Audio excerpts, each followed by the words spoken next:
Hello friends, welcome to RPP CAD Hub. I am Balbrind and today we are going to discuss about how to import PDF file in AutoCAD. तो आज हम सीखेंगे PDF file को AutoCAD में कैसे import करते हैं। उसके लिए हम जाएंगे इंसर्ट में, एक नया ड्राइंग ओपन कर लेते हैं। पहले हम जाएंगे इंसर्ट टैब में जाएंगे, इसके बाद हम जाएंगे यहाँ से अटैच में क्लिक करेंगे। इसके बाद आपको एक डायलॉग बॉक्स ओपन होगा जहाँ पे आपका फाइल रहेगा। इस पर हम अपने फाइल को सेलेक्ट करके ओपन करेंगे।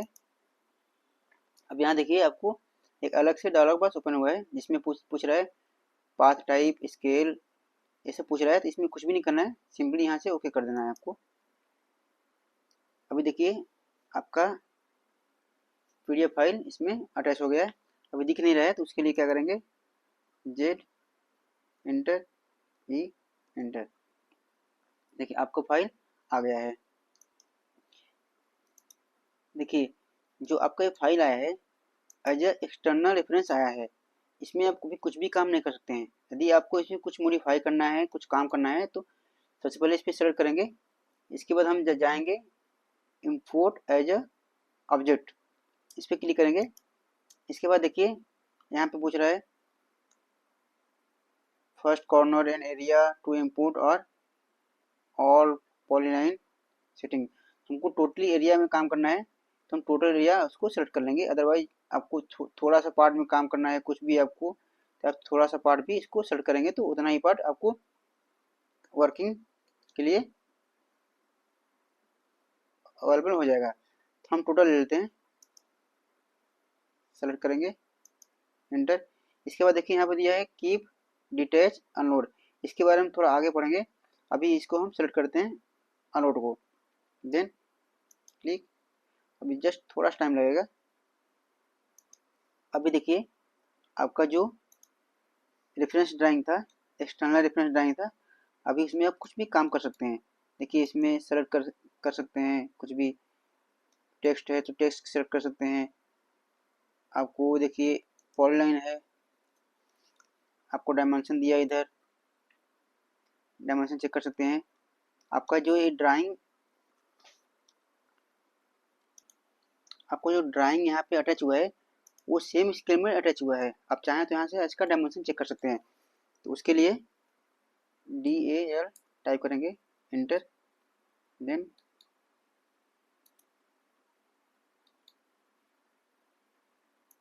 यहाँ देखिए 3.5।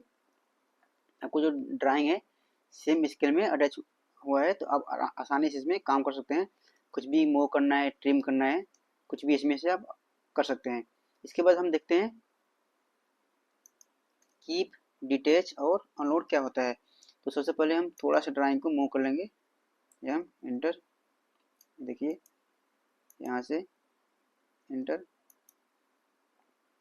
यहाँ थोड़ा मूव कर लेते हैं।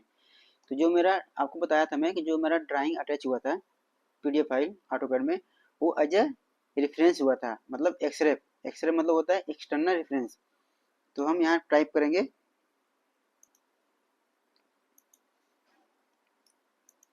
XREF, एक्सरेफ, external reference, enter. अभी देखिए आपको यहाँ पे आपको जो पीडीएफ फाइल था उसका नाम दिखेगा यहाँ पे। यदि आप इस फाइल को राइट क्लिक करेंगे, यहाँ पे देखिए अटैच, अनलोड, रीलोड, डिटैच, ये सब दिया है।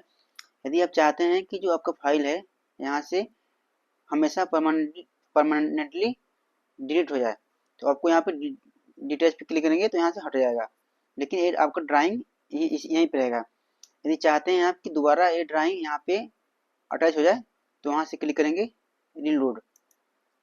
तो देखिए यहाँ पे आपको again same file as a xref यहाँ पे आ गया है। इसके बाद थोड़ा सा कंट्रोल जेड करते हैं, हम देखते हैं कि डिटैच क्या होता है। कंट्रोल जेड करेंगे, कंट्रोल जेड, कंट्रोल जेड। देखिए अगेन जाएंगे फाइल पे, राइट क्लिक करेंगे, देखिए क्या है, डिटैच। डिटेल्स पे क्लिक करेंगे, देखिए आपको जो ये फाइल है यहाँ पे एक्सरे फाइल था एक्सटर्नल रेफरेंस, वहाँ से चला गया है। सो अगेन हम थोड़ा सा कंट्रोल जेड करेंगे, कंट्रोल जेड, कंट्रोल जेड, देखिए आपका अगेन फाइल आ गया है। तो हम चाहते हैं कि आपको कभी भी दोबारा इसमें काम करना है, जैसे मान लीजिए आपको ये फाइल डिलीट हो गया या कुछ में कुछ गलती हो गया, यदि चाहते हैं कि दोबारा वो फाइल आए तो यहाँ से अगेन आप इसको यहाँ से अटैच कर सकते हैं